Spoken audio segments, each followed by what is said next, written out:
tell you the biggest mistake of most franchise owners make? Akala nila basta maraming customers, healthy ang negosyo. Pero ang totoo, hindi sales ang nagsasabing healthy ang business mo. KPIs ang nagsasabi. Maraming franchise owners na araw-araw nagbabantay ng sales nila. Magkano ang benta natin ngayon? Pero bilang franchisor, may isang bagay akong natutunan. Sales tells you what happened. KPI tells you why it happened. Kapag hindi mo alam basahin ang KPIs mo, para kang nagmamaneho ng nakapikit. Una sa lahat, ano nga ba ang KPI? KPI stands for Key Performance Indicator. Simple lang ang ibig sabihin nito. Ito ang mga numbers na nagsasabi kung healthy ba ang negosyo mo o may kailangan kang ayusin. Hindi kailangan maging accountant para maintindihan to ha. Ito ang ilan sa mga KPIs na dapat alam ng mga franchise owner. Daily sales. Hindi lang tignan kung mataas ang benta. Tignan mo rin kung bakit mataas o mababa. May promo ba? Holiday ba? Weekend ba? May trending ba? Number 2, average transaction value.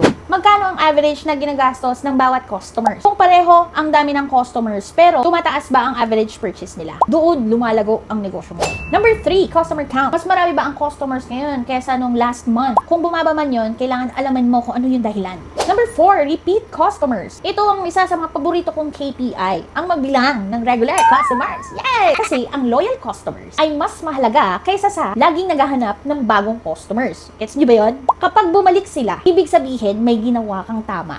Number 5, labor cost. Hindi porke busy ang shop, okay na. Baka naman halos lahat ng kita napupunta sa payroll. Kailangan balance. Number 6, operational expenses or OPEX. Maganda ang sales, pero tumataas din ang gastos buwan-buwan. Baka hindi pala lumalaki ang profit. Number 7, net profit. Ito ang pinaka-importante sa lahat. Hindi sales, hindi gross income, hindi net profit. Ito ang perang tunay na natitira pagkatapos ng lahat ng expenses. Dito mo malalaman kung kumikita ba ang negosyo mo. Isa sa pinakamalaking shift ng mindset ko bilang isang entrepreneur, ito. Hindi ako nagde-decide based sa feelings. Nagde-decide ako based sa numbers. Pag sinabi ng data na may problema, kapag sinabi ng data na bilang na ang reklamo sa shop mo, ibig sabihin, there's something wrong. Hindi ako na-offend, inaayos ko. Kasi ang numbers, hindi yan nagsisinungaling. Bilang franchisor, ito rin ang gusto kong ituro sa bawat franchisee. Huwag matakot sa report. Huwag matakot sa spreadsheets. Dahil ang bawat numbers ay may kwento. Kapag natutunan mong basahin ang kwentong yun, magiging maganda ang mga desisyon mo. Kaya challenge ko sa lahat ng mga business owners dyan na nanonood kay Millennial Negosyante. Kung tatanungin kita ngayon, ano ang top 5 KPIs ng negosyo mo? Masasagot mo ba agad? O sales lang ang alam mong tingnan?